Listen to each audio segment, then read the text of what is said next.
오늘 첫 번째 강의는 제1부 전인치유, 영적 치유 이렇게 되어 있죠. 일부 강의 중에 첫 번째 강의를 하도록 하겠습니다. 오늘 우리가 읽은 독서에 나오는 데살로니가전서 5장 23절 거기 나와 있는데 함께 읽어보겠습니다. 평화의 하느님께서 친히 여러분을 완전히 거룩하게 해주시기를 빕니다.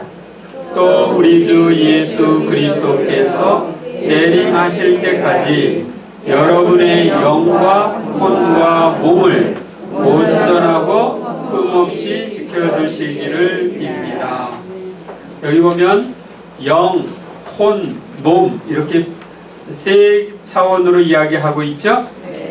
그래서 이 전인치유라고 하는 것은 인간의 영적인 면, 그 다음에 혼은 정신적인 거가 있거든요. 정신적인 면, 그리고 몸은 육체적인 거기 때문에 육체적인 면에 대한 종합적인 치유를 말하는 것입니다. 이를 위해서는 인간을 구성하고 있는 영과 혼과 몸의 기능을 이해하고 또 범죄 이전의 상태를 아는 것이 필요합니다. 또한 전인치유를 위해서는 인간의 타락과 구원에 대해서도 아는 것이 필요합니다.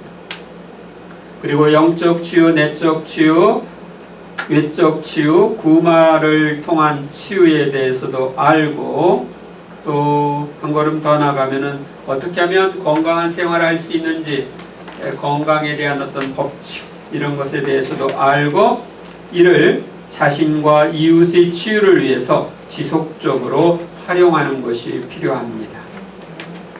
그러면은 오늘 첫 번째 강의로는 제1강의 병과 치유에 대해서 살펴보도록 하겠습니다.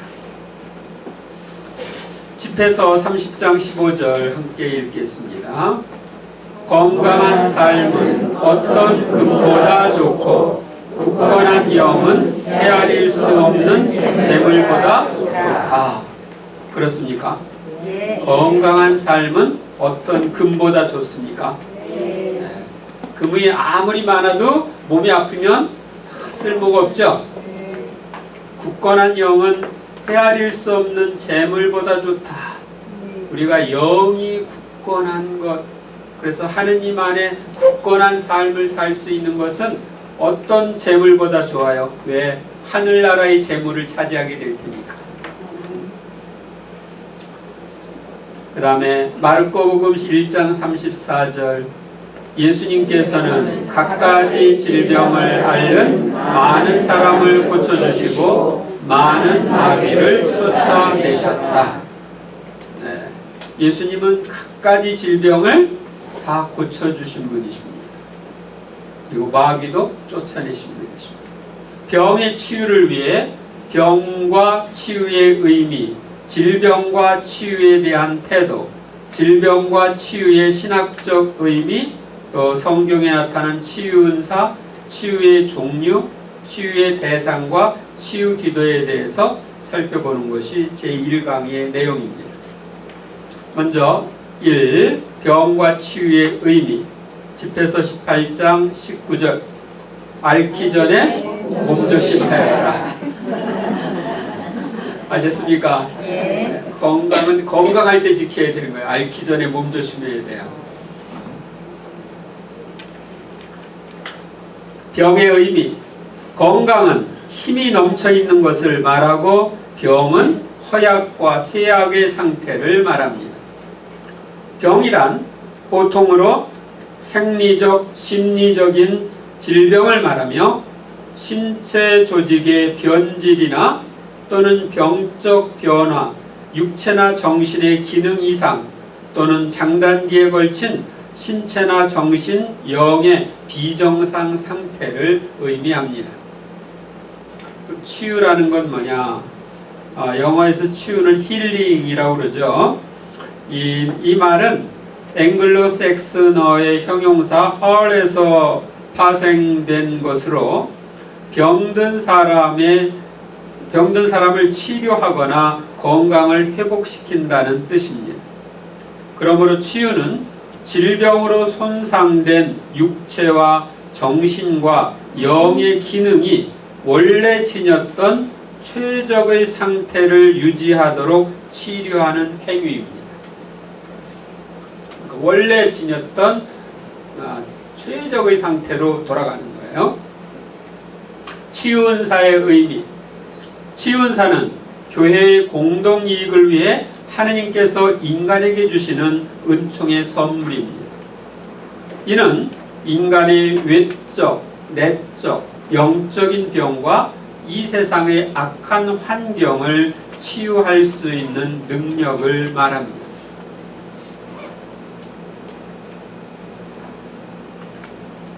그래서 우리는 그 치유의 은사를 청하죠. 하느님께 치유의 은사를 청할 때는 사실은 내가 병 낫기를 바라는 건 치유의 은사가 아니고요. 다른 사람을 위해서 치유 기도를 해서 다른 사람의 병을 고칠 수 있는 그런 능력, 이것이 치유의 은사입니다. 그럼 내가 받는 건 뭐냐? 나는 치유의 은혜를 받는 거예요.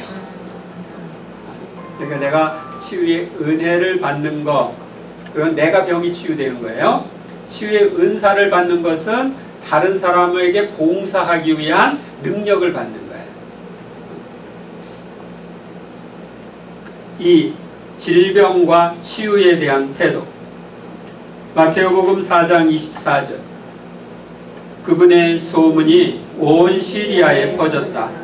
그리하여 사람들이 갖가지 질병과 고통에 시달리는 환자들과 마귀 들린 이들, 간질병자들과 중풍병자들을 그분께 데려왔다.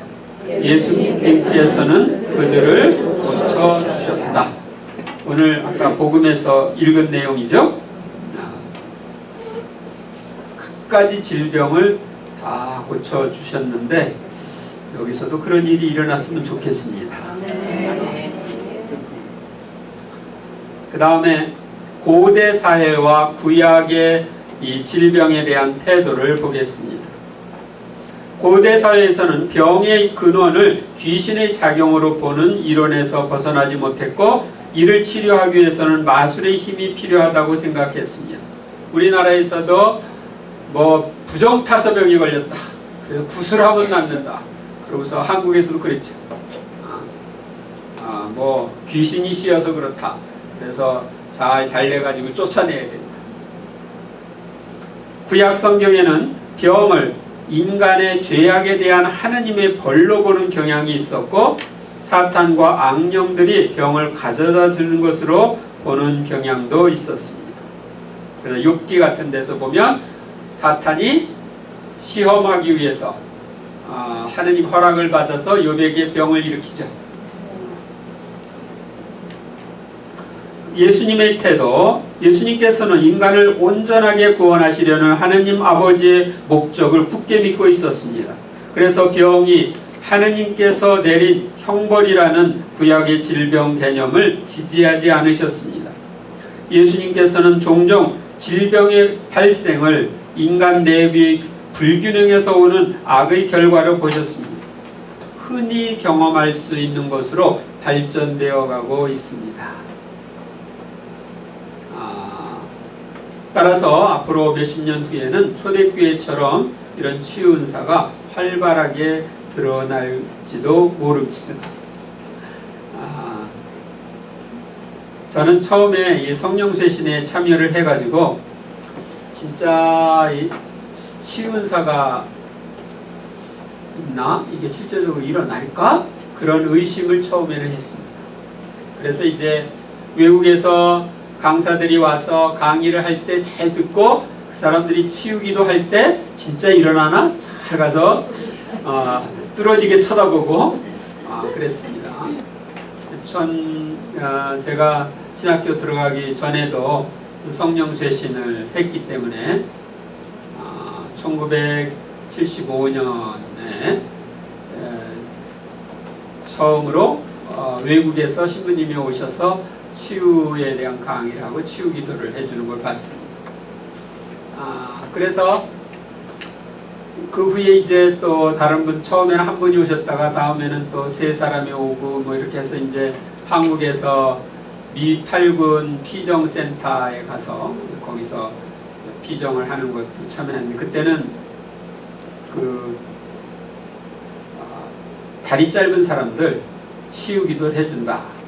그래서 이제 치유 기도를 하면 다리가 늘어난다. 진짜 늘어나나? 그래서 가서 딱 보고, 근데 그 당시에는 열심히 함께 기도를 하는데 한 1시간쯤 기도하면 한 1cm 정도 자랐어요. 1cm 정도 자라는 걸 보고 계속 기도를 하면 계속 이제 이렇게 기도할수록 이렇게 자라는 것을 이제 보았는데, 저희 할머니가 편찮으셨어요. 맹장이 터져가지고 복막염이 되고 수술을 했는데 그 수술이 후유증으로 한쪽을 못 쓰고 저녁에는 막 떨려가지고 잠을 잘 못 주무시고 그러시는 거예요. 근데 할머니를 위해서 제가 해줄 수 있는 게 없어요. 그래서 저는 그때 치유의 은사를 청했어요. 주님한테. 묵주의 9일 기도 있죠.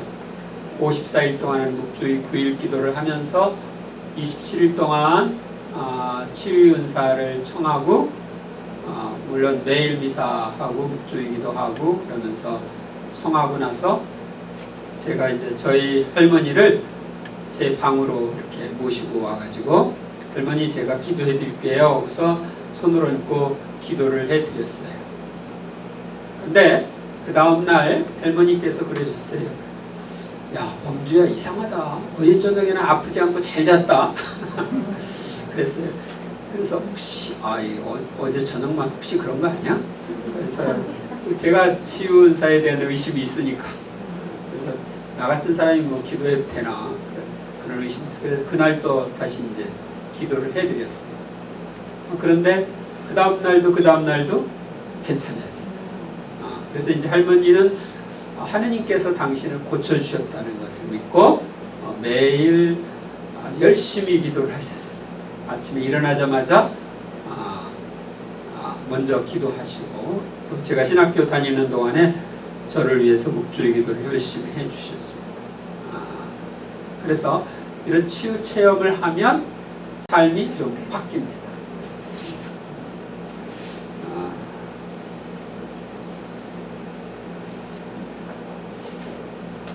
그리고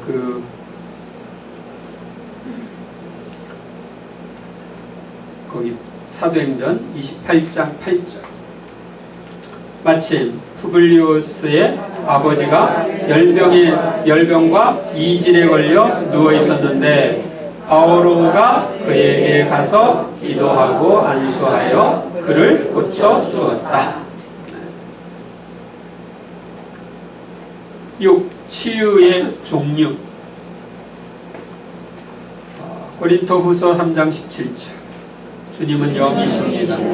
그리고 주님의 영이 계신 곳에는 자유가 있습니다. 치유를 여기 이제 4가지 종류로 분류를 했습니다. 보도록 하겠습니다. 먼저 영적 치유가 있습니다. 영성의 치유입니다. 시편 51편 3절, 4절, 12절. 하느님, 당신 자애에 따라 저를 불쌍히 여기소서. 당신의 크신 자비에 따라 저의 죄악을 지워주소서. 저의 죄에서 저를 말끔히 씻으시고 저의 잘못에서 저를 깨끗이 하소서. 하느님, 깨끗한 마음을 제게 만들어주시고 굳건한 영을 제 안에 새롭게 하소서. 죄로부터 벗어나는 것이 영적 치유입니다. 영적 치유란 정신과 밀접한 관계에 있는 영혼을 치유하는 것입니다. 즉 영성의 모든 문제들, 예를 들면 기도나 미사 참여가 귀찮고 괴롭게 느껴진다든지, 성덕으로 나아가려고 하는 열정이 점점 식어지고 짐스럽게 여겨진다든지, 나아가서 죄를 습관적으로 지게 되고 또 지나친 경우에는 죄를 범하는 데서 쾌감을 느끼는 등등으로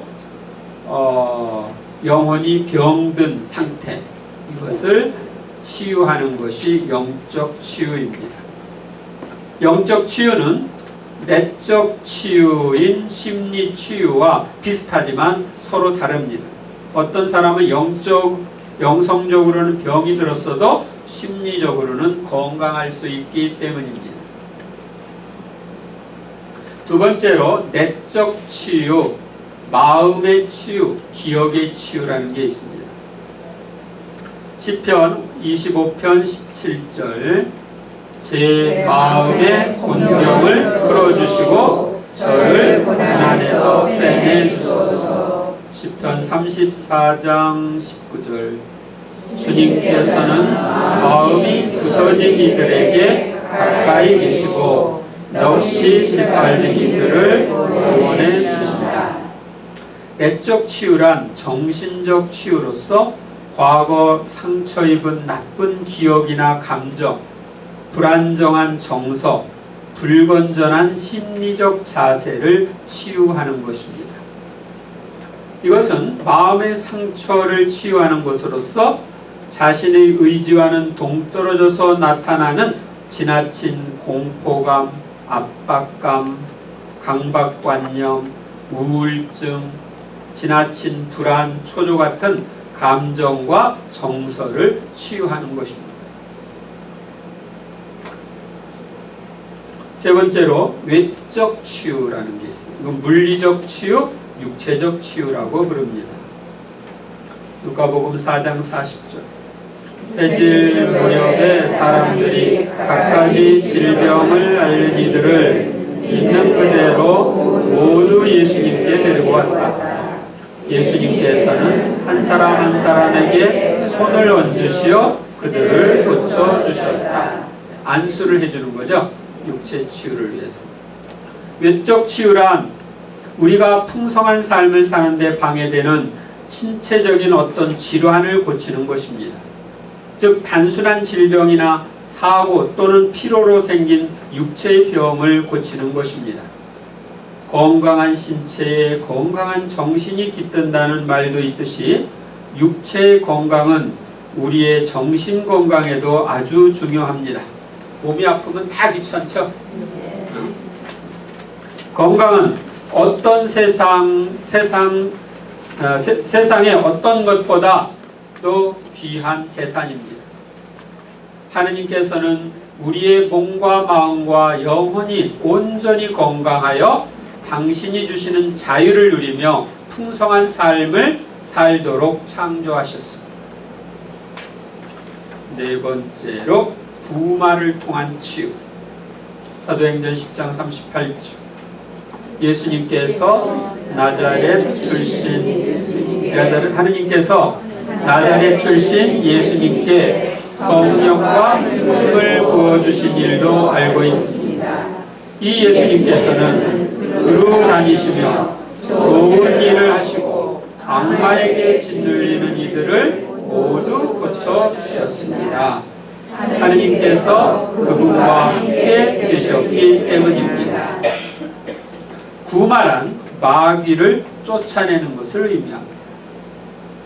그리고 구마기도란 마귀의 영향이 어떤 장소나 사람에게서 떠나도록 예수님의 이름과 능력으로 명령하는 기도입니다. 구마는 때로는 명령하는 것뿐만 아니라 하느님께 쫓아내 주시도록 청하는 기도도 있습니다. 명령하는 기도와 청하는 기도 두 가지가 있습니다. 구마는 영혼의 병을 치유하는 영적 치유와 마음의 병을 치유하는 내적 치유와 육신의 병을 치유하는 외적 치유와 함께 인간 치유의 네 가지 방법 중 하나입니다. 또 구마한 사람, 특별히 어떤 사람이나 장소에 영향을 미치고 있는 악령을 잘 분별하여 추방할 수 있는 강력한 은혜를 의미합니다. 강력한 은사를 의미합니다. 7.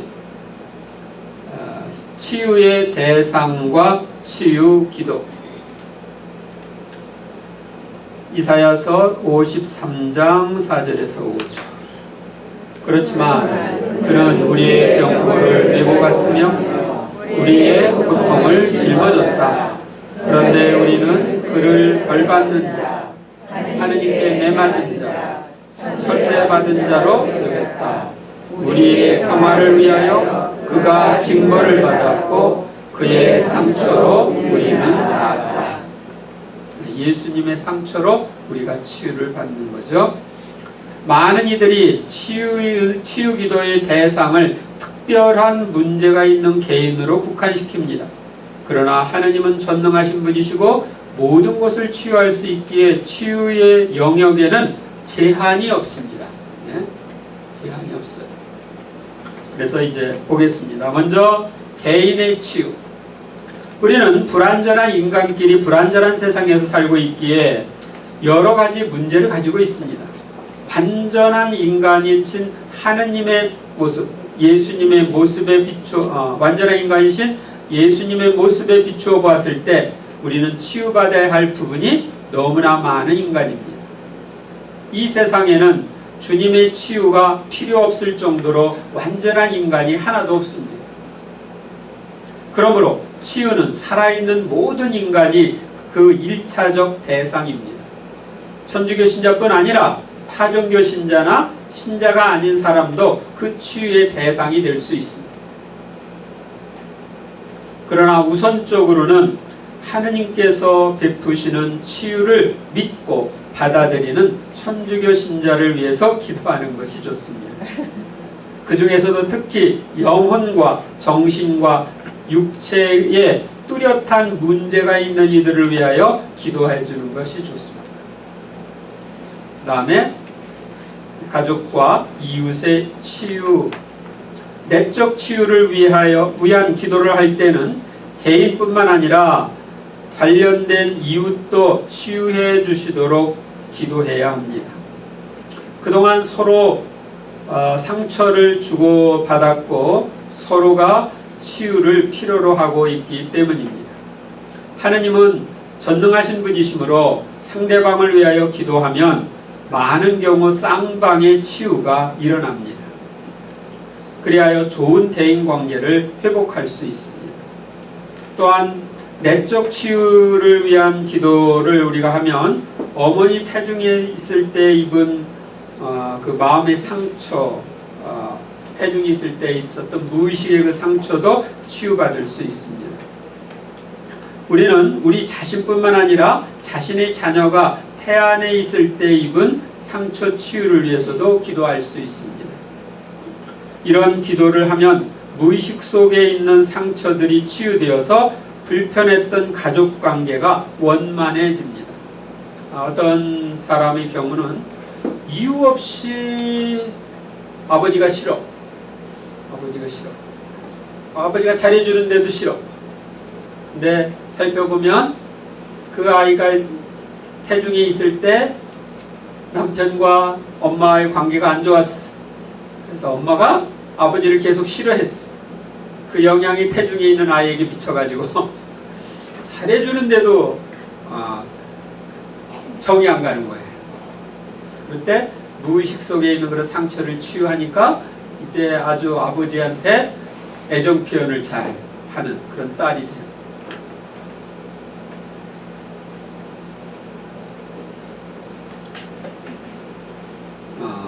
그래서 그렇게 돼서 가족 관계가 이제 원만해집니다. 개인을 위한 치유 기도를 하다 보면 하느님께서 가족 전체의 치유를 원하신다는 것을 느낄 때가 있습니다. 특히 어떤 문제가 가족 상호 간에 연결된 문제이고 개인을 위한 치유 기도로 문제가 해결되지 않는 경우에 이런 느낌이 듭니다. 이런 경우는 이것이 하느님께로부터 온 느낌인지 분별하고 가족 상담이 가능하다면 가족 상담을 하면서 치유 기도를 해주는 것이 효과적입니다. 이때 가족들이 서로 용서하고 서로를 사랑하는 마음으로 치유 기도를 하면 강력한 치유가 일어나기도 합니다. 그래서 깨지려고 하는 가정이 깨지지 않게 되고 가족이 화목하게 됩니다. 저한테 찾아오는 가정 중에 그런 가정이 있습니다. 완전히 끝내려고 했던 가정인데 지금은 아주 가정생활을 잘하고 있습니다. 지난번에 한국에 사는 치유피정에도 왔었는데 그런 가정을 제가 옆에서 한 3가정 이렇게 봤어요. 사회와 민족, 국가와 세계의 치유.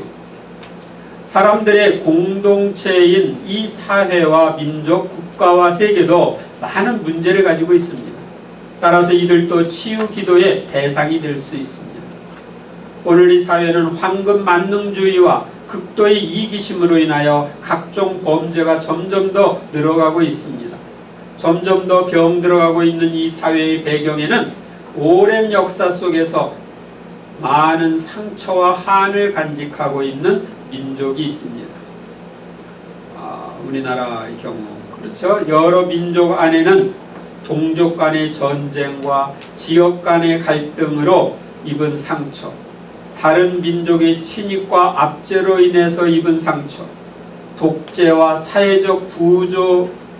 사회의 구조적인 악으로 인해서 입은 상처, 억울하게 고통을 당하거나 죽음을 당한 무수한 사람들의 한이 쌓여 있습니다.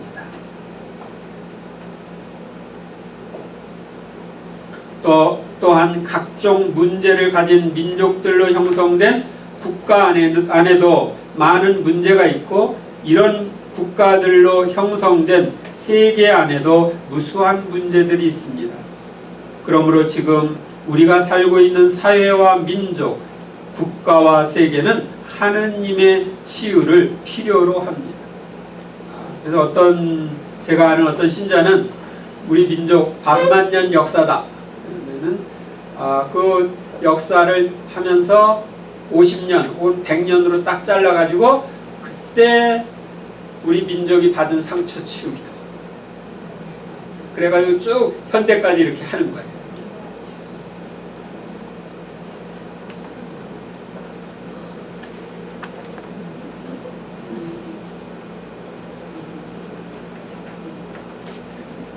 그 다음에 이제 자연, 네 번째로 오면 자연의 치유, 그러니까 동물, 식물, 무생물의 치유.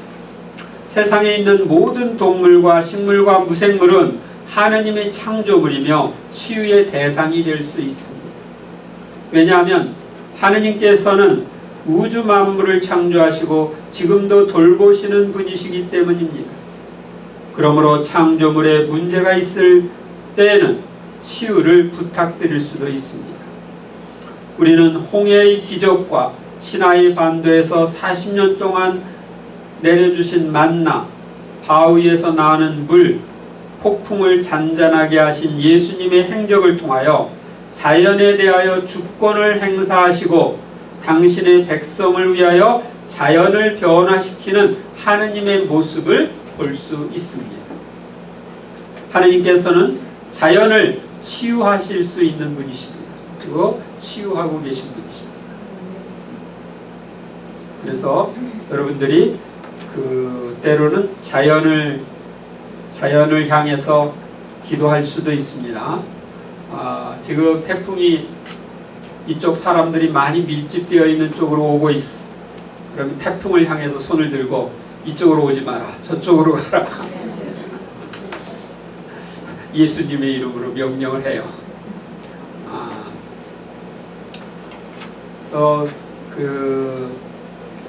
지진으로 인해서 이렇게 땅이 갈라졌을 때 그 땅 예수님의 이름으로 명령합니다. 땅이 합쳐지라고.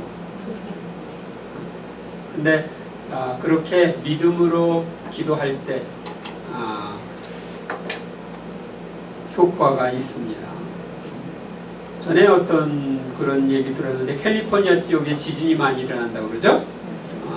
그런데 지진 발생지가 그러니까 지금이 어디에서 지진이 일어날 것 같다 그랬을 때 강력한 은사를 가진 사람이 그 지진 그쪽이랑 연결을 해가지고 어디에 일어날 그 발생지가 어디에서 있을 거라는 그런 것을 받았을 때 지진에게 명령을 합니다. 이쪽 사람들이 많이 모이는 쪽으로 가지 말고 저 바다 쪽으로 가라고. 왜? 하느님은 전능하신 분이시니까. 하느님의 이름으로 한다고 하는 것은 가능할 수 있습니다.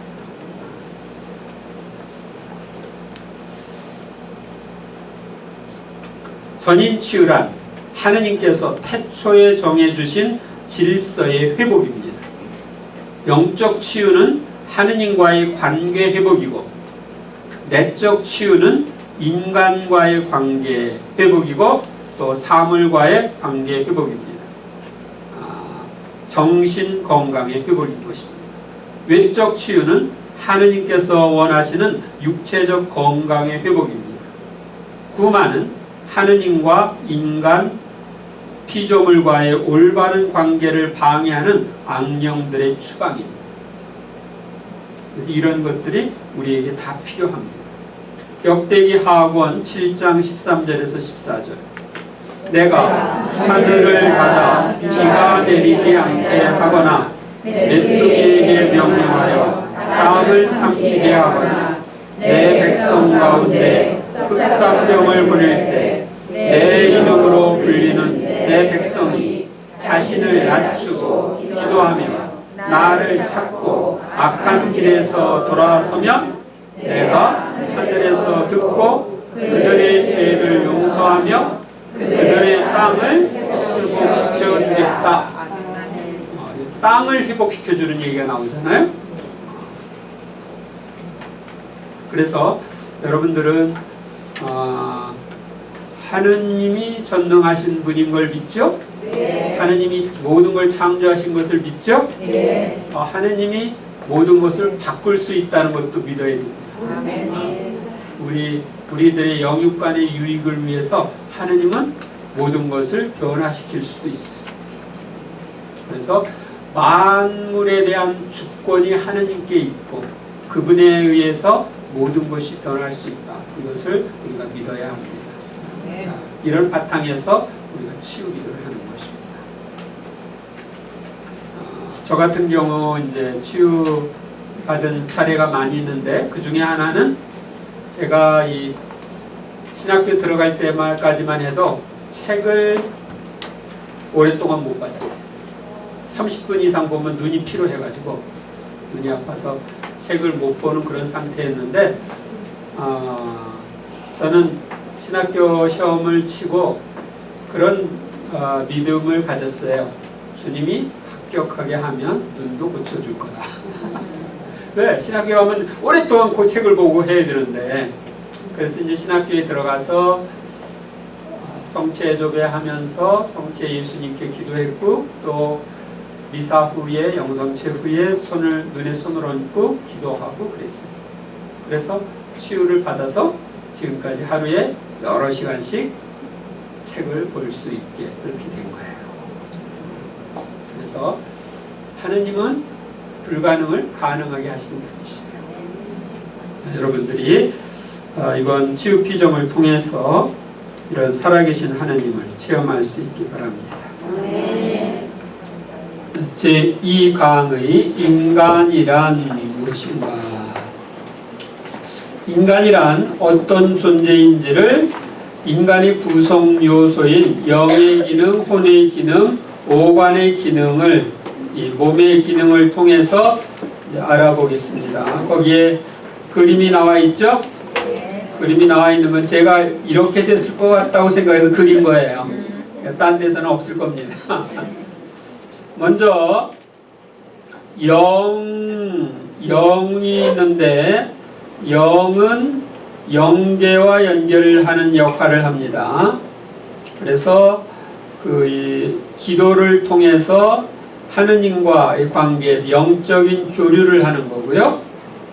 또 양심은 하느님이 주신 목소리라고 그러죠. 양심을 통해서 우리에게 악을 피하고 선을 행하라고 나와 관계없이 움직이는 겁니다. 또 여기 직관이라고 하는 것은 오관을 통해서가 아니라 직접 아는 거죠. 영이 아는 것, 이것을 직관이라고 부릅니다. 하느님이 우리에게 영을 통해서 알려주시는 거죠. 그 다음에 혼의 기능 가운데에 혼의 기능을 거기에 보면은 지성, 감성, 의지 이런 것이 나와 있죠. 정신계라고 했는데 정신세계를 가리킵니다. 그래서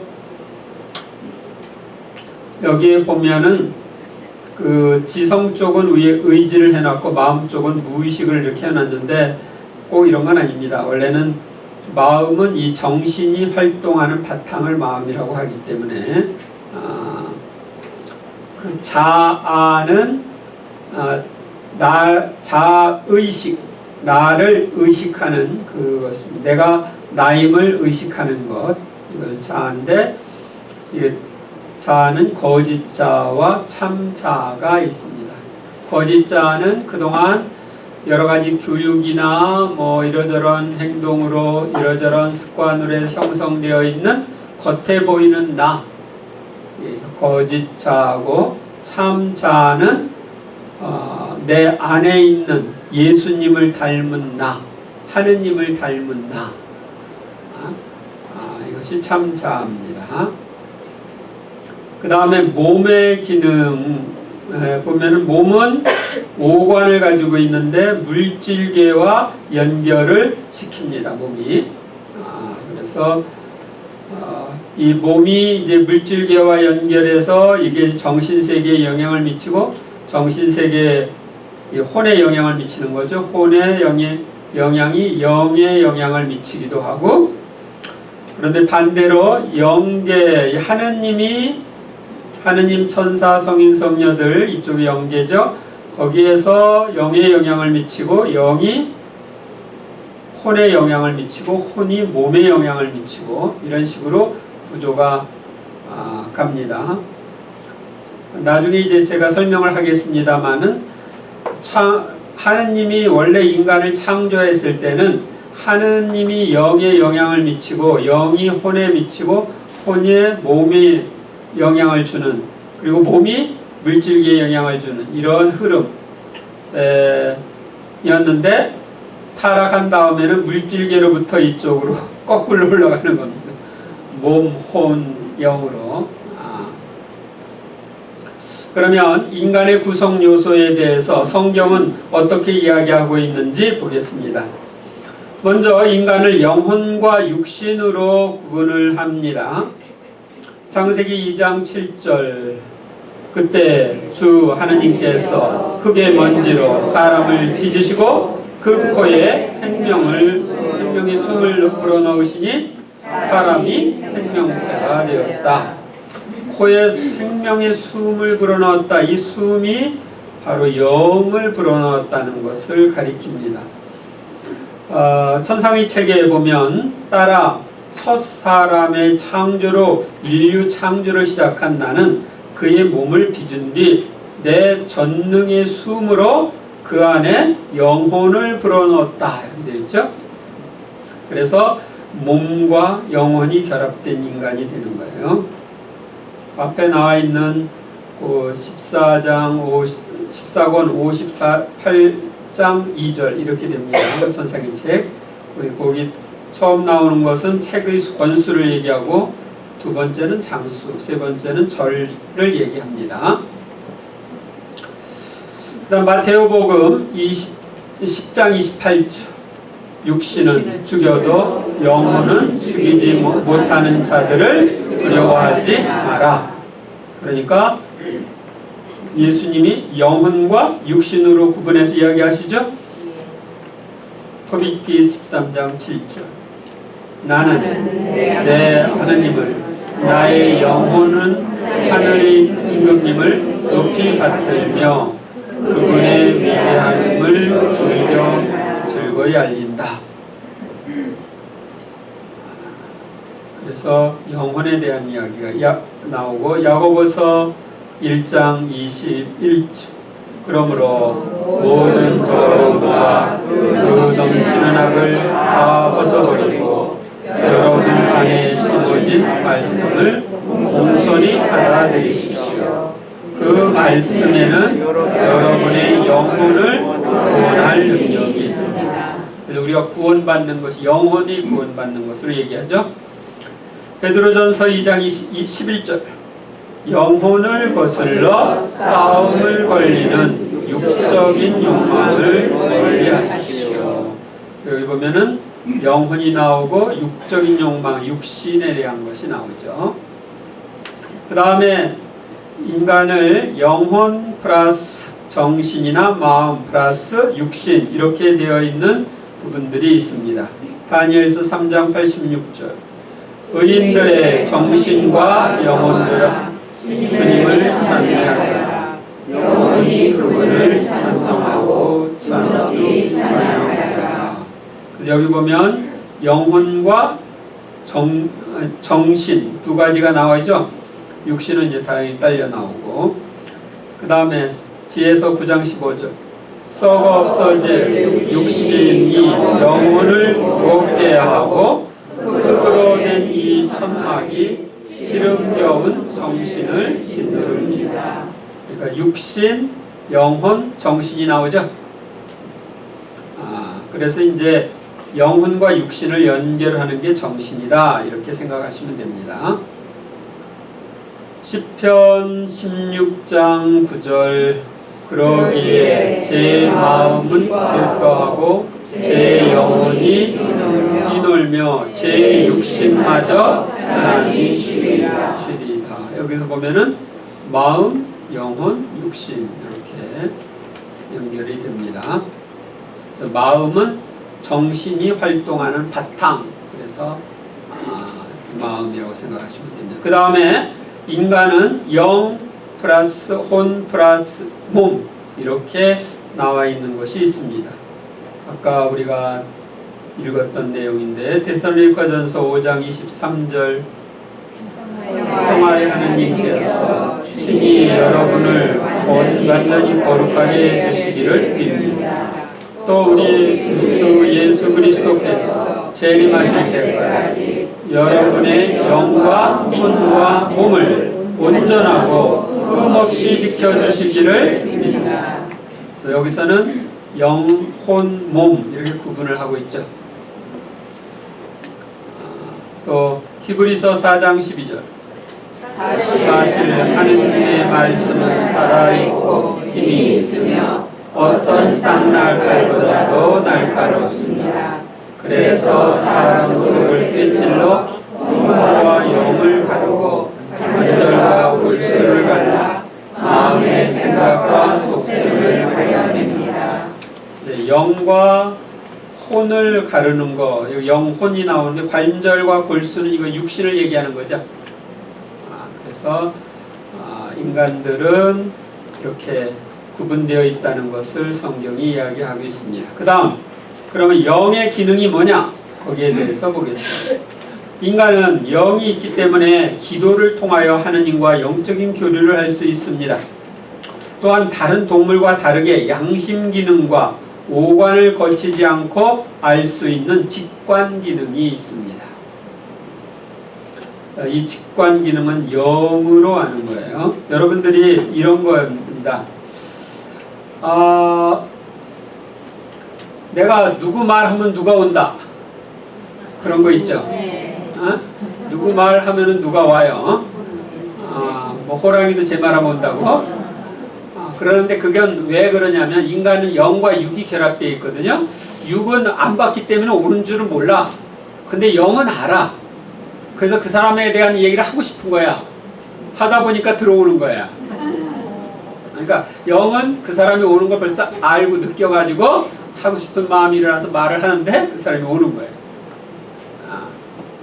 그래서 영은 우리 오관을 거치지 않고 알 수가 있어요. 그래서 성경에 보면 예수님이 영으로 아시고 뭐 그런 내용이 나와요.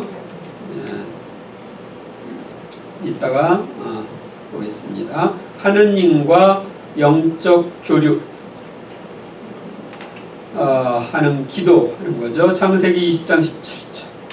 이에 아브라함이 하느님께 기도하자 하느님께서는 아비멜렉과 그의 아내와 그의 여종들의 병을 고쳐주셨다. 기도하고 하느님이 응답하는 것, 나는 말씀드리고 그분이 응답하는 것, 교류하는 거죠.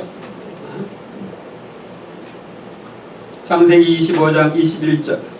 이삭은 자기 아내가 임신하지 못한 몸이었기 때문에 그를 위하여 주님께 기도하였다. 주님께서 그의 기도를 들어주시어 그의 아내 레베카가 임신하게 되었다.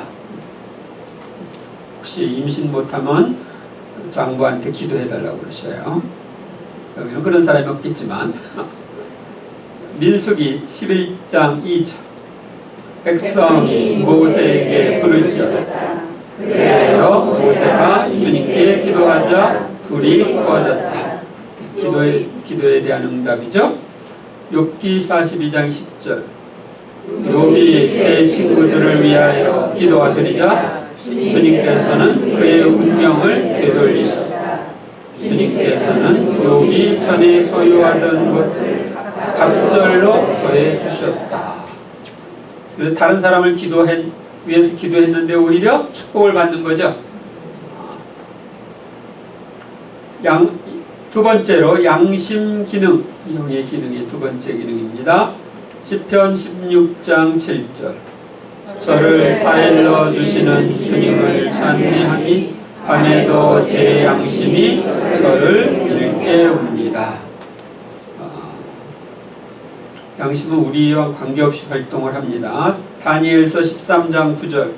그들은 양심을 억누르고 하늘을 보지 않으려고 눈을 놀린 채 의로운 판결조차 생각하지 않았다.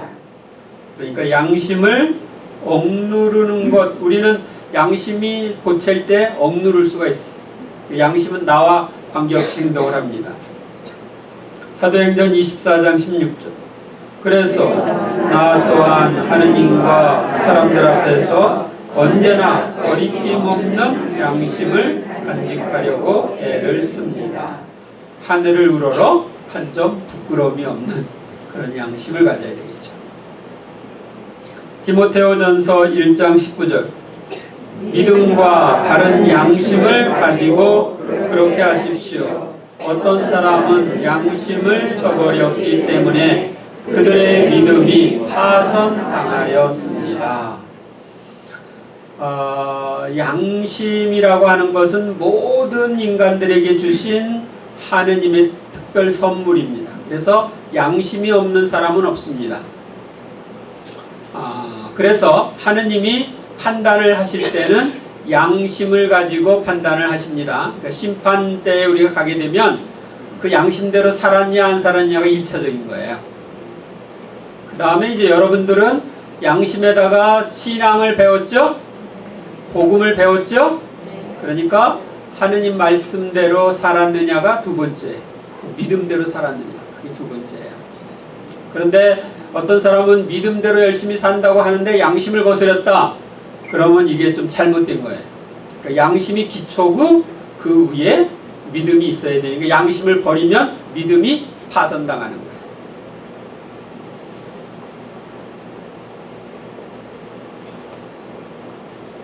네, 일부 이제 개신교 같은 데서는 그냥 죄 고백하면 된다. 용서 다 받으니까. 그러니까 잠깐 눈 감고 양심에 거스르니 하고 그 다음에 하나님께 용서 청하고 그런 식으로 이제 이야기하는 사람들이 있는데 그건 잘못된 거죠. 양심이 기본이에요. 디모데후전서 3장 9절.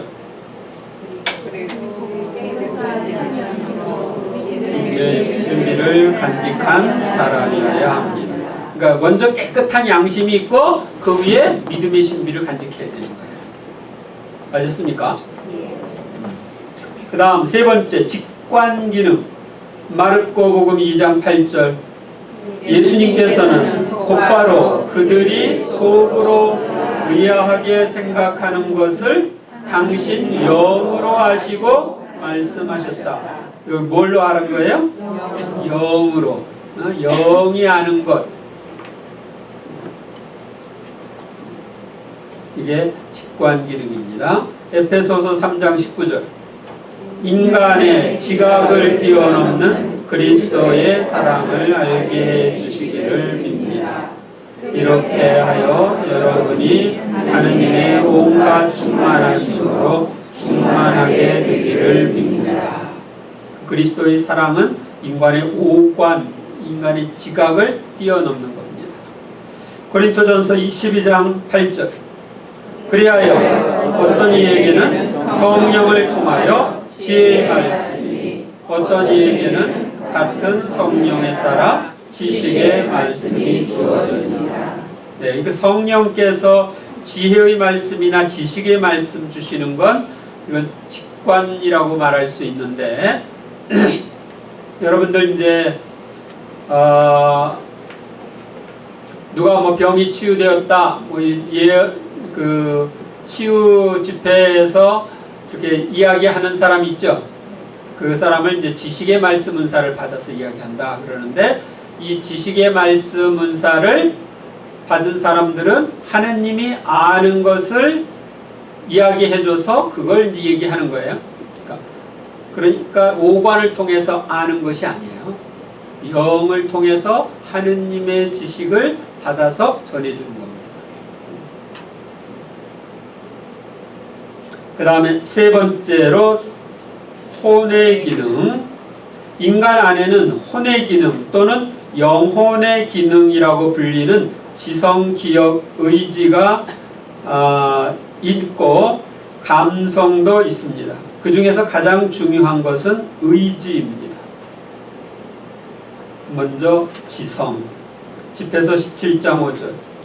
덧붙여 그분께서는 여섯 번째로 그들에게 지성을 나누어 주시고 일곱 번째로 그분의 능력을 해석할 수 있는 이성을 주셨다. 지성, 이성 이런 건 뭐 비슷한 건데 하느님이 주셔서 우리가 받은 거예요. 집에서 25장 5절. 노인들의 지혜와 존경받는 사람들의 지성과 의견은 얼마나 좋은가. 집에서 50장 27절. 나는 지성과 지식에 대한 가르침을 이 책에 기록해 놓았다. 그 다음에 두 번째는 기억에 대한 겁니다. 민수기 15장 40절. 그래서 너희는 나의 모든 계명을 기억하고 실천하여 너희 하느님에게 거룩한 사람이 되어라. 우리가 기억을 못하면 실천도 못하죠. 그래서 기억이 굉장히 중요한 것입니다. 신명기 8장 2절.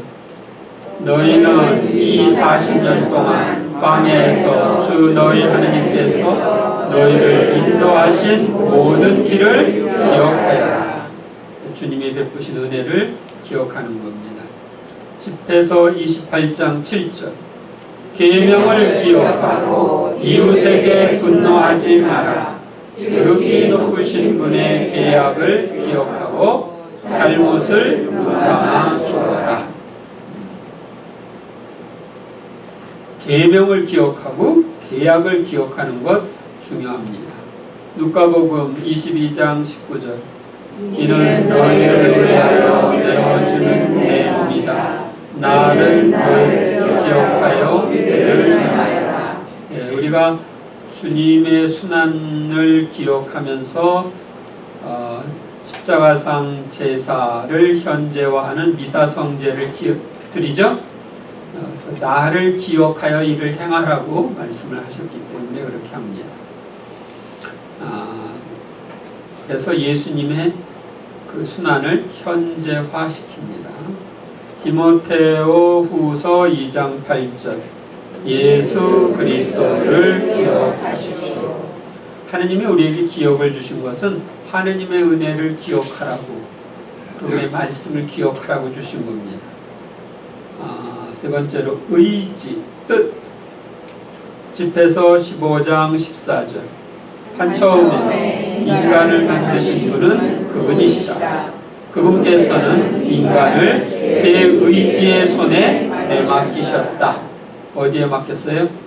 의지. 예, 자, 우리가 의지에 따라서 이렇게 저렇게 행동할 수가 있습니다. 그래서 네가 원하기만 하면 계명을 지킬 수 있으니 충실하게 사는 것은 내 뜻에 달려 있다.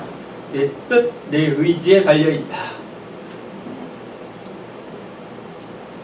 제가 주님으로부터 받은 은혜 중에 하나는 언제 받은 거냐면 견진성사 때 받은 건데, 하느님의 뜻대로 사는 것이 좀 쉬운 거. 그러니까 생활 따로 신앙 따로가 아니라 신앙과 생활을 일치시키는 그런 은혜를 저는 견진 때 받았어요. 그 견진 전까지는 생활 따로 신앙 따로 서로 좀 갈등이 있어가지고 힘들었는데, 견진 후에는 그게 없었어요.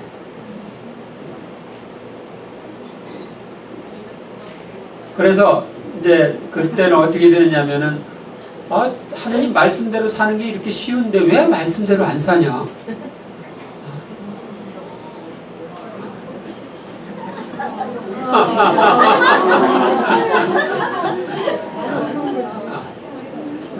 근데 그게 하느님의 은혜였다는 것은 나중에 사제가 되어서 알았어요. 제가 사제 생활 3년 차까지는 아주 잘 나갔거든요. 4년 차쯤에 하느님께서, 여기서 얘기해도 됩니까, 주님? 제가 이 정도로 잘 나가면 내가 준 성인쯤 된 거 아니야? 이랬을 때 그때부터 떨어지기 시작했어요. 그래서 그분이 도와주시지 않으니까 아무것도 할 수 없는 거예요. 내 작은 결점도 고칠 수가 없고 아무것도 할 수 없는 그런 상태로, 너무너무 힘든 상태로 갔었어요. 그래서 교만하지 마세요. 그때 제가 떨어진 줄 몰랐으면은, 그때 하느님이 주신 은총을 거둬가지 않으셨으면 내가 굉장히 교만했을 거예요. 옛날에는 그래서 제가 아마 3년차, 4년차 제가 한 5월달부터 그렇게 되었으니까 5월말, 그때 내가 준 성인쯤 된 거 아니야? 그랬는데 그 다음부터 이제 떨어지기 시작했으니까,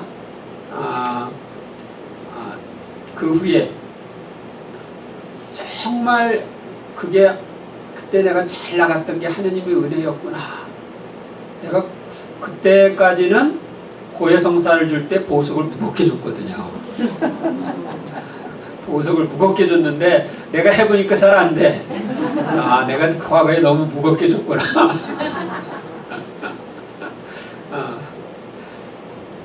그래서 여러분들이 영이 좀 치유를 받아서 좀 그렇게 지행합일 이런 삶을 살 수 있었으면 좋겠습니다. 고린토전서 7장 37절. 그러나 마음속으로 뜻을 단단히 굳히고 어떠한 강요도 없이 자기의 의지를 제어할 힘이 있어서 약혼녀를 그대로 두겠다고 마음속으로 작정한다면 그것은 잘하는 일입니다. 결국은 마음속으로 뜻을 단단히 굳히고 자기의 의지를 제어할 힘, 이런 얘기를 하죠. 필립비서 2장 13절.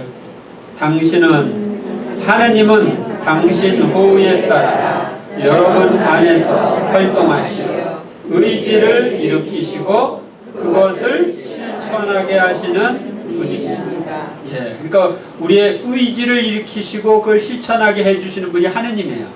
근데 우리는 우리가 하는 것처럼 착각을 하고 교만해질 수가 있어요. 그러면 이제 옆길로 가는 거예요. 묵시록 17장 12절. 17장 17절.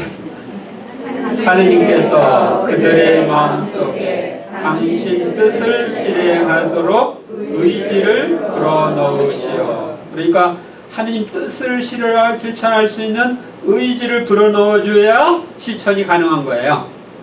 아셨습니까? 우리 의지를 일으키시고 그걸 또 실천하게 하시는 분이 하느님이에요.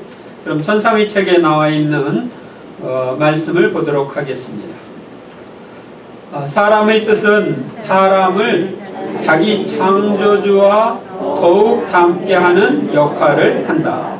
내가 사람의 뜻 안에 내 무한성과 능력의 일부를 담아 주었고 그것에 영예로운 위치를 부여하여 사람의 전 존재를 지배하는 여왕이 되게 함으로써 사람의 일을 전부 맡아 간직하게 했기 때문이다. 이 때문에 내가 그 무엇보다도 사람의 뜻을 소유하기를 바라는 것이다. 이를 가지고 있으면 모든 것을 가진 셈이 되고 견고한 성체를 정복한 셈이 되기 때문이다. 그러니까 하느님이 당신을 닮게 우리를 창조했다고 성경에 기록되어 있죠. 그런데 그 닮게 하는 역할을 하는 것이 사람의 뜻, 사람의 의지라는 거예요. 그래서 그의 의지 뜻 안에는 당신 무한성과 능력의 일부를 넣어주었어. 그래서 우리를 지배하는 것이 우리의 뜻이에요. 여왕의 역할을 하는 거죠. 그렇기 때문에 이 뜻을 하느님이 소유하게 되면 우리를 모두 소유한 셈이 된다. 그러니까 내 의지, 내 뜻을 그분이 소유하면 모든 걸 소유하는 것이 되기 때문에 우리 의지를 봉헌하라고 그러는 거예요. 내 뜻, 내 의지대로 사는 게 아니라 하느님 뜻, 하느님의 의지대로 살면 하느님이 나를 소유한 것이 되는 거죠. 나를 정복하신 게 되는 거예요. 사람의 의지는 그의 정신 안에 있으면서 지배적인 역할을 한다. 사람이 원하지 않는데 그의 눈이 보고 손이 일하며 발이 걷는다고 말할 수 없다. 반면에 그가 원하면 눈이 보고 손이 일하며 발이 걷는다. 모든 지체가 조화롭게 일치를 이룬다. 그러니까 우리가 원해야 우리 오간이 움직이죠. 보아라. 사람 안에 있어서도 최고권을 가지는 것은 그의 뜻이다. 사람에게 있어서 뜻은 생각이 아니면서도 그의 정신 자세에 생명을 주고 눈이 아니면서도 그의 시선에 생명을 준다. 왜냐하면 뜻이 있으면 눈이 보기를, 즉 사물을 알기를 원하기 때문이다. 그렇지 않으면 눈이 있어도 생명이 없는 눈과 같은 것이다. 보기 싫어. 그러고 앞에 있어도 눈을 딱 감고 있으면 눈이 역할을 제대로 못하죠. 없는 거나 마찬가지로 뜻은 말이 아니지만 모든 말에 생명을 주고 손이 아니지만 활동에 생명을 주고 걸음이 아니지만 걸음에 생명을 준다. 또한 사랑이나 소망이나 감정이 아니지만 사랑과 소망과 감정에 생명을 준다. 그러니까 다른 것에 생명을 줘서 생기 있게 하는 것은 그의 뜻이다. 그래서 그의 뜻, 의지가 중심 역할을 하는 거다 하는 것을 알려주고 있습니다. 인간의 다른 모든 것은 표면적인 것이라고 할 수 있다. 선이든지 악이든지 그것의 원천과 뿌리와 실체는 인간 뜻의 깊은 곳에 있다. 그러니까 모든 것의 핵심에는 인간의 뜻이 있는 거예요. 인간의 의지가 거기 있는 거예요. 따라 모든 악은 의지 안에 있다는 것을 내가 아직 깨닫지 못했구나.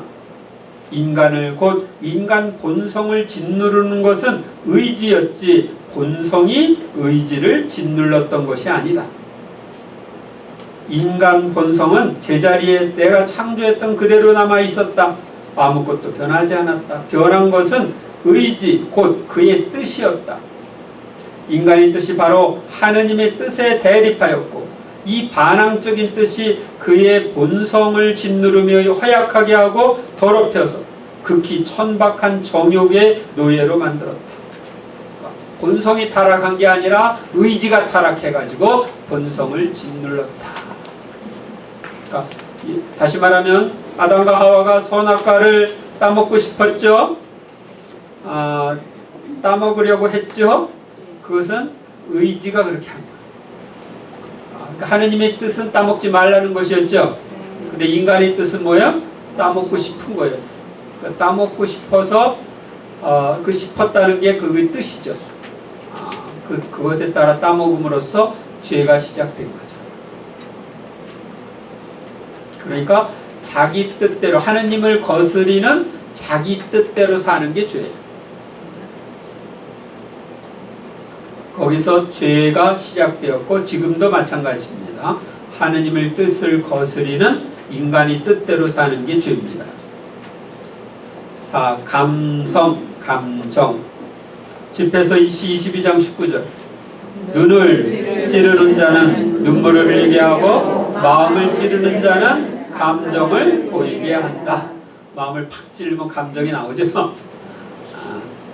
집에서 33장 5절. 어리석은 자의 감성은 수레바퀴와 같고 그의 생각은 돌아가는 불대와 같다. 똑같이 되풀이 된다는 얘기죠. 수레바퀴와 같다는 건. 화내면은 계속적으로 그 대신 화를 내고 거기서 또 벗어나지 못한다. 미워하면 또 그런 것을 벗어나지 못한다든지. 그러죠. 시편 106편 33절. 그들이 그의 감정을 상하게 하자 그가 제 입술을 함부로 놀렸기 때문이다. 그래서 모세가 가나안 복지에 못 들어갔다 얘기해요. 사도행전 14장 2절. 그러나 믿기를 거부한 유다인들은 다른 민족 사람들을 자극하여 형제들에게 나쁜 감정을 품게 만들었다. 그 다음에 이제 마음이라는 게 있습니다. 성경에 보면 마음은 생각, 인지, 기억, 감정, 의지 그리고 상상력의 복합체로 드러나는 지능과 의식의 단면을 가리킵니다. 이게 사전에 나온 거 제가 그대로 쓴 겁니다. 마음은 영의 작용인 정신작용이 이루어지는 바탕, 지성, 감성, 의지의 작용이 이루어지는 바탕입니다. 창세기 6장 5절에서 6절. 주님께서는 사람들의 악이 세상에 많아지고 그의 마음의 모든 생각과 뜻이 언제나 악하기만 한 것을 보시고 세상에 사람을 만드신 것을 후회하시며 마음 아파하셨다. 레위기 19장 17절. 너희는 마음속으로 형제를 미워해서는 안 된다. 신명기 6장 5절. 너희는 마음을 다하고 목숨을 다하고 힘을 다하여 주 너희 하나님을 사랑해야 한다. 마태오복음 5장 3절. 행복하여라 마음이 가난한 사람들 하늘나라가 그들의 것이다. 마태오복음 5장 8절. 행복하여라 마음이 깨끗한 사람들 그들은 하느님을 볼 것이다. 마태오복음 15장 19절. 마음에서 나쁜 생각들, 살인, 간음, 불륜, 도둑질, 거짓 증언, 중상이 나온다. 그래서 마음은 깨끗해야 되죠. 이런 지금 열거하는 좋지 않은 것들로 차 있으면 그게 바깥으로 나오게 되는 거예요. 그래서 마음을 비워야 돼요.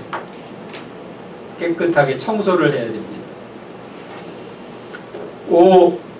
몸의 기능, 오관 기능. 인간은 몸을 가지고 있기에 하느님께서 창조하신 물질 세계와 우리를 연결해주는 이 오관의 역할을 좀 알 필요가 있습니다. 먼저 눈의 기능, 눈은 시각, 그렇죠? 마태복음 5장 29절 내 오른손이 내 오른 눈이 너를 죄짓게 하거든 그것을 빼어 던져가려라. 온몸이 지옥에 던져지는 것보다 지체 하나를 잃는 것이 낫다. 그만큼 철저하게 죄를 피하라고 하는 거죠. 눈이 죄를 짓게 하면 그것을 빼어 던져버려라 그러면 여기 다 장님으로 있어야 될 겁니다.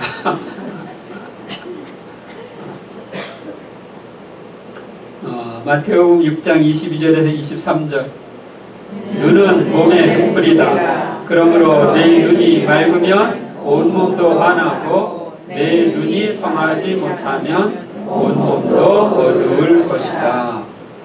눈은 몸의 등불이라고 그랬죠. 그래서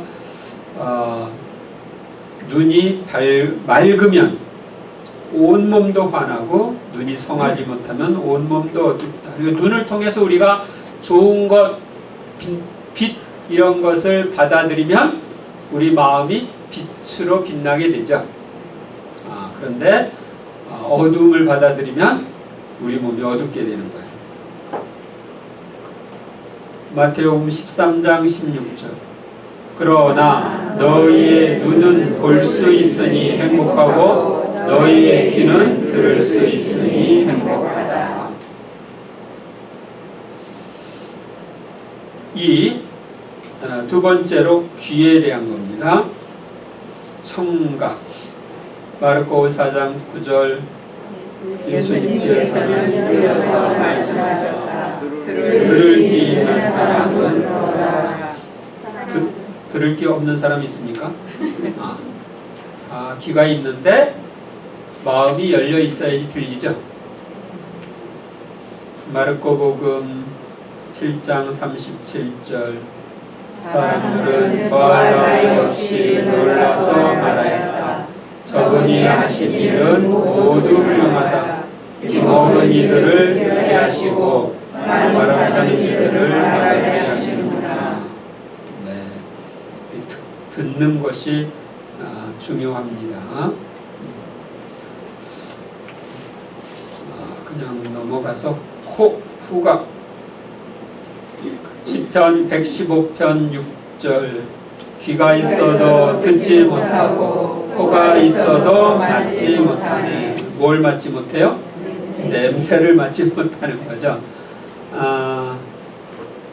집에서 39장 14절 유향처럼 향기를 내뿜고 백합처럼 꽃을 피워라. 넘어가고 입.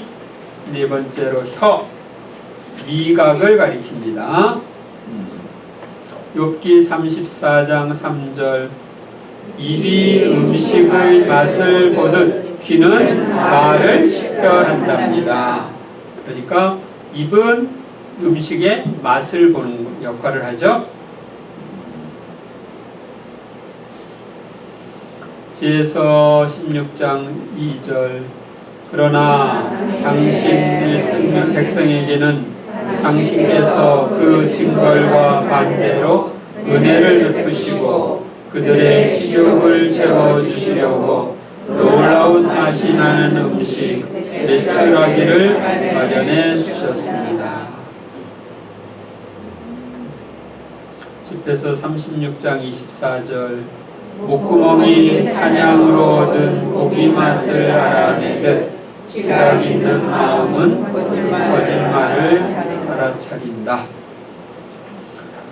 목구멍이 맛을 알아내는 것보다는 혀가 맛을 알아내는데 입으로 먹으니까 그렇게 표현한 거죠. 피부 촉각.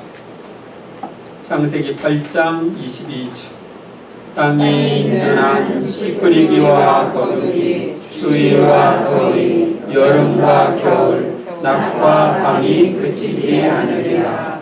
그러니까 추위와 더위는 우리 피부가 느끼는 거죠. 촉각. 창세기 31장 40절 저로 말하면 낮에는 더위에 어덕이고 밤에는 추위에 떨면서 제대로 눈도 붙이지 못했습니다. 에베소서 2장 3절 우리도 다 함께 그들 가운데서 우리 육의 욕망에 이끌려 살면서 육과 감각이 원하는 것을 따랐습니다. 네, 우리 감각, 육과 감각이 원하는 것을 따르면 망합니다. 그러면 육, 범죄 이전의 인류는 어땠는가 보겠습니다. 하느님께서는 당신과 비슷하게 인간을 창조하시고 당신의 뜻 안에서 당신의 뜻대로 살도록 인간의 자유의지를 뒷받침해주는 당신 의지를 선물로 주셨습니다. 그리하여 범죄 이전의 인간은 하느님을 닮은 신적인 삶을 살 수 있었습니다. 먼저 당신과 비슷하게 사랑으로 인간을 창조하신 하느님에 대해 보겠습니다. 창세기 1장 27절 하느님께서는 이렇게 당신의 모습으로 사람을 창조하셨다. 하느님의 모습으로 사람을 창조하시되 남자와 여자로 그들을 창조하셨다. 내 딸아, 내가 인간을 지어낸 것은 땅을 위해서가 아니라 하늘을 위해서였다. 인간의 정신과 마음 따위 내적인 일체가 하늘에서 살도록 하려는 것이었다. 그러니까 인간을 지어내신 건 뭘 위해서요? 하늘을 위해서. 우리는 땅을 위해서, 땅을 다스리기 위해서 이렇게 생각하죠. 근데 하늘을 위해서 생각해요. 인간의 정신과 마음 이런 것이 이 내적인 일체가 하늘에서 살도록 하려는 것이다. 우리 영의 그런 기능들이 하늘을 향하도록 그렇게 합니다. 따라 나는 사랑이니 피조물을 온전히 사랑으로 만들었다. 그래서 인간은 사랑으로 만들었기 때문에 사랑에 의해서만 움직이게 되는 거예요. 사랑의 종류가 다를 뿐이라고 예수님이 그러셔요.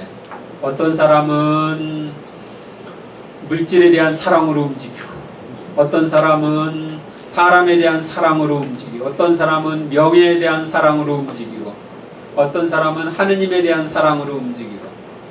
그래서 사랑의 종류가 다를 뿐이지 사랑이 아니고서는 움직이지 않는다는 거죠. 이 인간을 위해 씨앗으로 만물을 창조하신 하느님. 묵시록 4장 11절 주님, 저희의 하느님, 주님은 영광과 명예와 권능을 받기에 합당한 분이십니다. 주님께서는 만물을 창조하셨고 주님의 뜻에 따라 만물이 생겨나고 창조되었습니다. 그러니까 주님의 뜻에 따라 만물이 생겨나고 창조되었다고 되어 있죠. 그분이 빛이 생겨라 하고 말씀하시니까 빛이 생겼죠. 생겨라 하고 이렇게 명령하는 것이 하느님의 피앗입니다.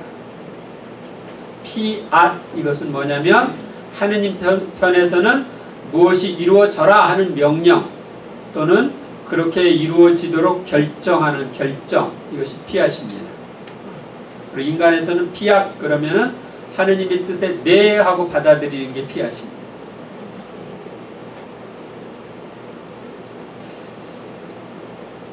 나는 너희를 위하여 만물을 창조하였다. 모든 것을 지배하여라. 모든 것이 너희의 것이며 너희는 온전히 나의 소유가 될 것이다. 그러니까 만물은 하느님이 인간을 위해 창조하셨고 인간은 당신을 위해서 창조했어요. 그래서 나는 창조주인 주님 겁니다. 모든 조물이 제각기 내 사랑을 인간에게 펼쳐준다. 그렇지 않다면 천지창조의 목적이 없어지는데 나는 목적 없는 일은 절대로 하지 않는다. 일체 만물이 인간을 위해 만들어진 것이다.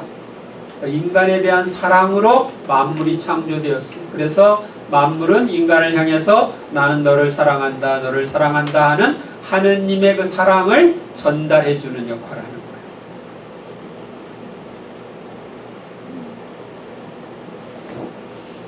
그러니까 태양 안에는 하느님의 무수한 사랑이 들어있어요. 그래서 빛을 비출 때마다 그 빛을 통해 내가 너를 사랑한다고 주님이 말씀해 주시는 겁니다. 3. 하느님께서 인간을 창조하신 목적. 따라 인간 창조에서 내가 의도한 전적인 뜻은 인간이 모든 일 속에서 나의 뜻을 행하는 것이었다. 그러니까 모든 것에서 하느님의 뜻을 행하도록 인간을 창조하신 거예요. 넘어가고 15권 16장 7절. 그 밖에도 네가 알아야 할 것은 인간을 창조할 때 우리 성삼위의 최초의 지고한 뜻은 인간이 우리의 의지 안에 살아가도록 했다는 점이다. 인간이 이 의지 안에 살았다면 우리의 재산을 소유하고 우리의 재산으로 살아가며 우리의 뜻 안에서 행한 행위들의 수와 같은 수의 신적인 행위들로 우리의 뜻에 응답할 수 있었을 것이다. 하느님이 인간을 창조할 때 당신의 모습대로 당신과 비슷하게 창조했다고 하셨죠? 그런데 그때 그러면 행동도 비슷해야 되죠. 겉모양만 비슷한 게 아니라 행동도 비슷해야 되는데 그 행동의 중심이 의지죠. 그러니까 인간이 의지가 하느님의 의지와 결합되어 신적인 행위를 하도록 인간의 의지 안에 당신 의지를 부어주신 거예요. 그래서 내가 하느님의 의지와 하나 되어서 어떤 행위를 하면 하느님의 의지가 하는 행위이니까 신적인 행위가 되는 거예요. 그래서 내가 하느님의 의지 안에서 살았다면 그런 신적인 행위를 거듭거듭 하면서 점점 하느님을 닮아가고 나의 그 신적인 행위 수가 점점 증가하게 되겠죠. 그래서 원래 창조한 하느님의 창조 목적을 완전히 이루는 것이 되는 거예요. 그러니까 지금은 하느님 창조 목적에서 많이 떠나 있어요. 하느님의 의지와 하나 되어 안 살으니까. 그러니까 우리는 지금 신적인 삶을 살도록 창조된 존재가 인간적인 삶을 살도록 지금 되어 있어서 그 여러 가지 수많은 죄들을 지으면서 살고 있어요. 그러니까 하느님의 의지와 하나 되어서 신적인 생활을 할 때는 죄를 지을 수가 있어요, 없어요? 없어요.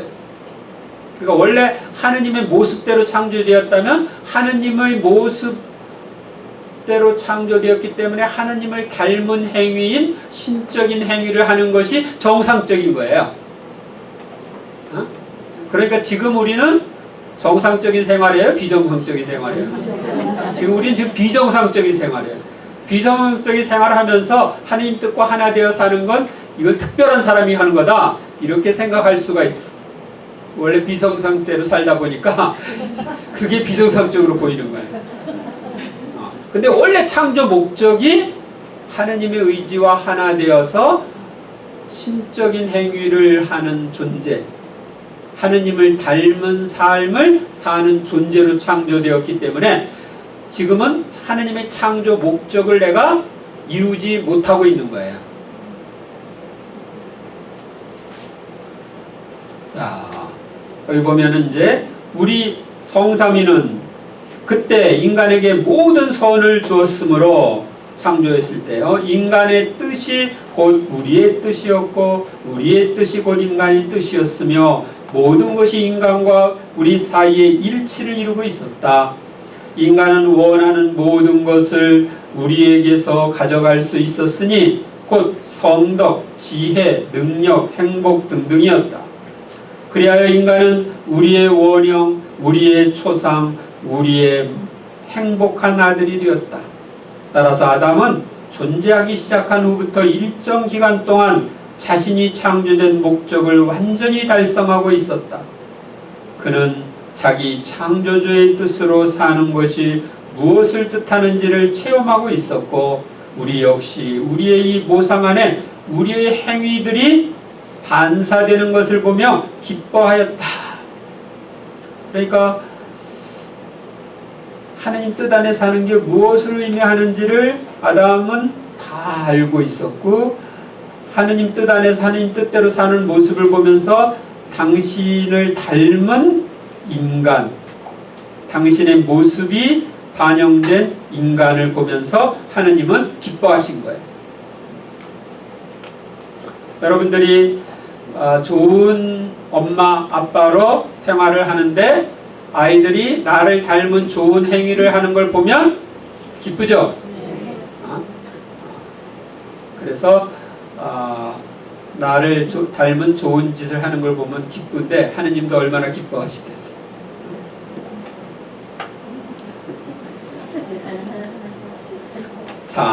인간에게 하느님의 의지를 넣어주심, 하느님의 뜻을 넣어주심. 인간에 대한 우리의 사랑은 우리가 조물들 속에서 지니는 모든 사랑을 능가할 만큼 걷다. 그러니까 모든 조물보다 인간을 더 사랑했다. 우리는 그래서 인간에게 이성과 기억과 의지를 주었다. 그러니까 이성, 기억, 의지는 누가 준 거예요? 하느님이 주신 거예요.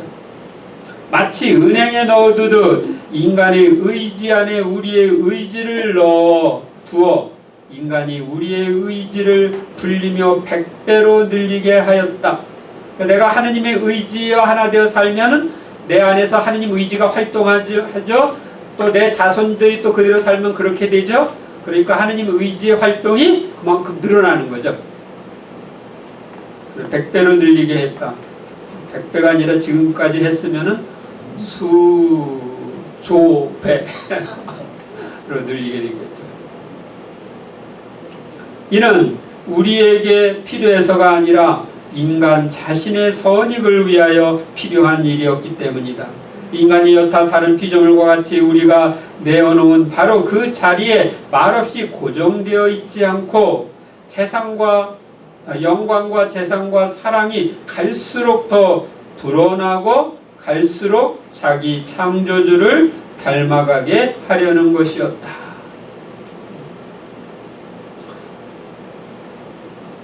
그러니까 우리가 저기 산이나 돌이나 나무는 그 자리에 있죠.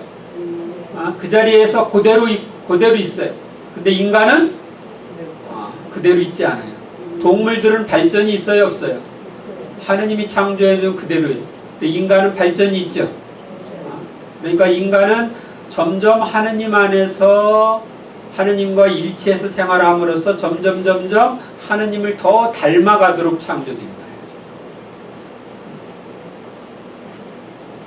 또 인간이 상상할 수 있는 모든 도움을 얻게 하려고 우리의 의지를 마음대로 쓸 수 있게 했던 것이니 그리하여 인간이 얻고자 하는 성과 성장과 자기 창조주와 닮는 일을 바로 우리의 힘으로 이룰 수 있게 하기 위해서였다.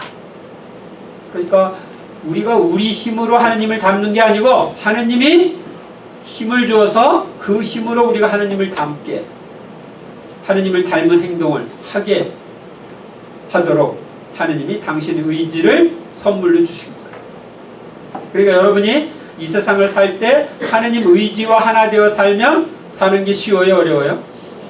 쉬워요. 근데 내 의지대로 살면 어려워.